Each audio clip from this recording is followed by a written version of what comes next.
भोपाल से प्रस्तुत हैं प्रादेशिक समाचार। नमस्कार, समाचारों के साथ मैं जितेंद्र रघुवंशी। पहले मुख्य समाचार। प्रदेश में अन्य पिछड़ा वर्ग के लिए आरक्षित पदों को छोड़कर शेष पदों के लिए निर्वाचन प्रक्रिया रहेगी जारी। जल जीवन मिशन के अंतर्गत प्रदेश में अब तक 36.5% परिवारों को नल से जल उपलब्ध कराया गया। कृषि में नवीनतम तकनीकों को अपनाने के लिए मध्य प्रदेश को मिला most improved big state in agriculture award. और उत्तर से आ रही बर्फीली हवाओं से कांपे भोपाल, ग्वालियर, छतरपुर, रायसेन, विदिशा, इंदौर सहित कई जिले। अब समाचार विस्तार से। राज्य निर्वाचन आयुक्त बसंत प्रताप सिंह ने जानकारी दी है कि सर्वोच्च न्यायालय द्वारा पारित आदेश के पालन में अन्य पिछड़ा वर्ग के लिए आरक्षित पंच, सरपंच, जनपद पंचायत एवं जिला पंचायत सदस्य के पदों की निर्वाचन प्रक्रिया स्थगित कर दी गई है। सर्वोच्च न्यायालय के निर्णय के अनुसार अन्य पदों के लिए निर्वाचन की प्रक्रिया राज्य निर्वाचन आयोग द्वारा घोषित कार्यक्रम के अनुसार जारी रहेगी। श्री सिंह ने कहा है कि सर्वोच्च न्यायालय के निर्णय पर विचार के लिए अधिकारियों की बैठक आयोजित की गई। श्री सिंह ने कहा है कि जिला निर्वाचन अधिकारियों को निर्देशित किया गया है कि 17 दिसंबर 2021 तक अन्य पिछड़ा वर्ग के अभ्यर्थियों द्वारा उनके लिए आरक्षित पदों के लिए जो नाम निर्देशन पत्र प्रस्तुत किए गए हैं उन्हें सुरक्षित रखा जाए। उल्लेखनीय है कि प्रदेश में अन्य पिछड़ा वर्ग के लिए जिला पंचायत सदस्य के 155, जनपद पंचायत सदस्य के 1273, सरपंच के 4058 और पंच के 64,353 पद आरक्षित हैं। जल जीवन मिशन के अंतर्गत प्रदेश में अब तक 36.5% परिवारों को नल से जल उपलब्ध करा दिया गया है। यह बात केंद्रीय खाद्य प्रसंस्करण उद्योग एवं जल शक्ति राज्य मंत्री प्रहलाद सिंह पटेल ने भोपाल में एक पत्रकार वार्ता को संबोधित करते हुए कही। उन्होंने कहा कि जल जीवन मिशन के तहत प्रदेश में वर्ष 2024 तक कुल 1,22,00,000 क्रियाशील घरेलू नल कनेक्शन उपलब्ध कराए जाने हैं।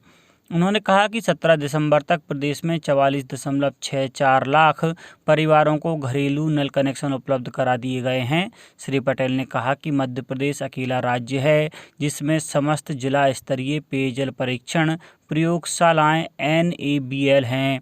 उन्होंने कहा कि जल जीवन मिशन के तेजी से क्रियान्वयन हेतु प्रदेश के बजट को वर्ष 2021-22 में 3 गुना 5,824 करोड़ रुपए किया गया, जिससे राज्यांश व्यय करने में मध्य प्रदेश 1,260 करोड़ रुपए प्रथम स्थान पर है। उन्होंने कहा कि केंद्रीय मंत्रिमंडल ने 8 दिसंबर 2021 को कैन बेतवा नदी को जोड़ने वाले प्रोजेक्ट को मंजूरी दे दी है। इस प्रोजेक्ट के अस्तित्व में आने के बाद मध्य प्रदेश के कई जिलों को फायदा पहुंचेगा। प्रदेश में आज दिनांक तक कोविड-19 जांच हेतु लिए गए कुल सैंपलों की संख्या 2,29,20,475 है। कुल 7,93,474 पॉजिटिव प्रकरण पाए गए, जिनमें से 7,82,765 कोविड-19 रोगी स्वस्थ हुए हैं तथा 10,529 की मृत्यु हुई है। वर्तमान में एक्टिव प्रकरणों की संख्या 180 है।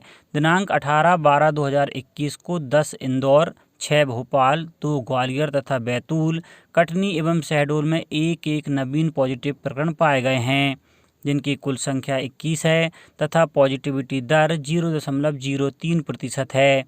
कल प्रदेश में 16 रोगी स्वस्थ होकर डिस्चार्ज हुए और 60,463 जांचें की गईं। प्रदेश में 1,594 फीवर क्लिनिक एक्टिव हैं। 104 तथा 181 हेल्पलाइन नंबर पर कुल 52,518 रोगियों का टेली कंसल्टेशन किया गया। मुख्यमंत्री शिवराज सिंह चौहान को इंडिया टुडे समूह की ओर से India today state of the state conclave 2021 में most improved big state in agriculture पुरस्कार से सम्मानित किया गया। मध्य प्रदेश को यह पुरस्कार कृषि से आय में वृद्धि के लिए नवीनतम तकनीकों को अपनाने और मंडी सुविधा को कृषक के लिए सुलभ, सरल बनाने की दिशा में किए गए प्रयासों के लिए प्रदान किया गया है। मध्य प्रदेश को most improved big state in agriculture में लगातार चौथी बार यह पुरस्कार प्राप्त हुआ है। मुख्यमंत्री श्री शिवराज सिंह चौहान ने नवीनतम तकनीक से लैस अग्नि सीरीज की नई जनरेशन एडवांस मिसाइल अग्नि-P के सफल उड़ान परीक्षण पर DRDO के वैज्ञानिक, अधिकारी और कर्मचारियों को बधाई दी है। उल्लेखनीय है कि अग्नि-P मिसाइल अपने लक्ष्य को 1 से 2 किलोमीटर तक भेदने की मारक क्षमता रखती है। यह न्यूक्लियर बम ले जाने में भी सक्षम है। मुख्यमंत्री श्री चौहान ने ट्वीट किया है, यह स्वदेशी रक्षा क्षमता क्षेत्र में आत्मनिर्भर होने की दिशा में बढ़ाया गया महत्वपूर्ण कदम है। इस परीक्षण से भारत की सैन्य शक्ति में वृद्धि हुई है। 3 दिवसीय निर्झरनी महोत्सव का आयोजन अलीराजपुर में 20 दिसंबर से किया जा रहा है। आज़ादी के अमृत महोत्सव वर्ष में नदियों के प्रति धन्यता प्रकट करने और अमर शहीद चंद्रशेखर आज़ाद की स्मृति को समर्पित समारोह में 20 से 22 दिसंबर तक राजबाड़ा परिसर में महोत्सव का आयोजन किया जा रहा है। पंचायत निर्वाचन 2021-22 में प्रथम और द्वितीय चरण के लिए 18 दिसंबर को 3,987 अभ्यर्थियों ने नाम निर्देशन पत्र जमा किए। इनमें 2,085 पुरुष और 1,902 महिला अभ्यर्थियों के नाम निर्देशन पत्र हैं। अभी तक कुल 23,222 अभ्यर्थियों ने नाम निर्देशन पत्र प्रस्तुत किया है, जिनमें से 12,226 पुरुष और 10,984 महिला तथा 2 अन्य अभ्यर्थी शामिल हैं। सचिव राज्य निर्वाचन आयोग श्री BS जामोद ने बताया है कि शाम 6 बजे तक प्राप्त जानकारी के अनुसार 18 दिसंबर को जिला पंचायत सदस्य के लिए 283, जनपद पंचायत सदस्य के लिए 393, सरपंच पद के लिए 2,093 और पंच पद के लिए 1,218 अभ्यर्थियों ने नाम निर्देशन पत्र जमा किया है।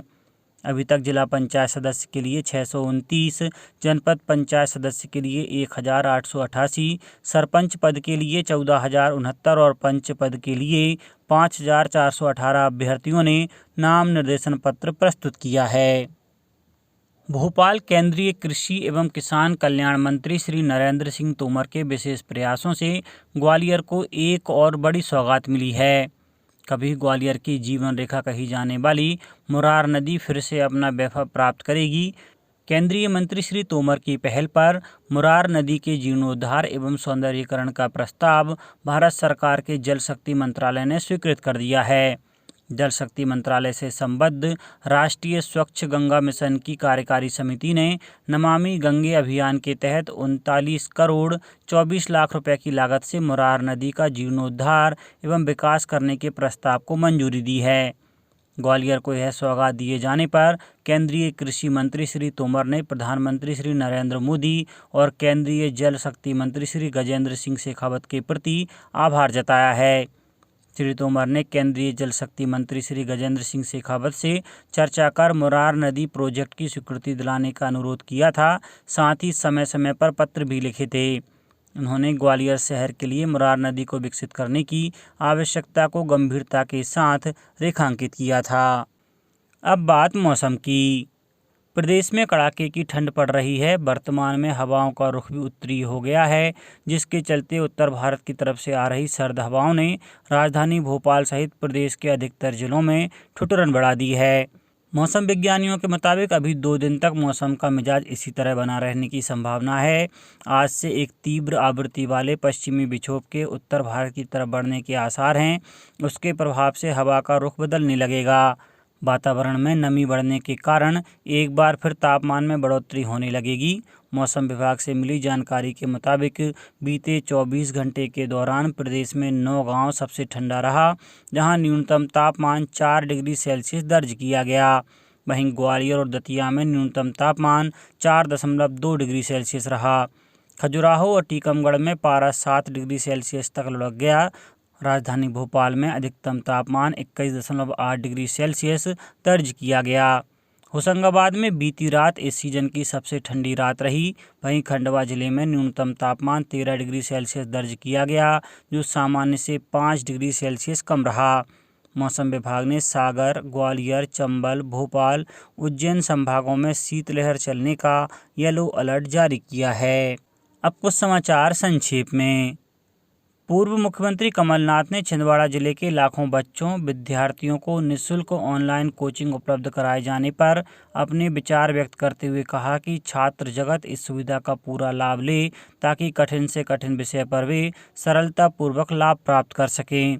श्री नाथ ने आगे कहा कि हमारा छिंदवाड़ा जिला देश का ऐसा पहला जिला है जहां यह सुविधा निःशुल्क उपलब्ध कराई जा रही है। और धार जिले के राजगढ़ के समीप मोहनखेड़ा तीर्थ में कल भारतीय जनता पार्टी जिला संगठन द्वारा 3 दिवसीय जिला प्रशिक्षण वर्ग शुभारंभ किया गया। अंत में मुख्य समाचार एक बार फिर। प्रदेश में अन्य पिछड़ा वर्ग के लिए आरक्षित पदों को छोड़कर शेष पदों के लिए निर्वाचन प्रक्रिया रहेगी जारी। जल जीवन मिशन के अंतर्गत प्रदेश में अब तक 36.5% परिवारों को नल से जल उपलब्ध कराया गया। कृषि में नवीनतम तकनीकों को अपनाने के लिए मध्य प्रदेश को मिला most improved big state in agriculture award. और उत्तर से आ रही बर्फीली हवाओं से कांपे भोपाल, ग्वालियर, छतरपुर, रायसेन, विदिशा, इंदौर सहित कई जिले। इस बुलेटिन में इतना ही। घर पर रहिए, सुरक्षित रहिए और सुनते रहिए प्रादेशिक समाचार। नमस्कार।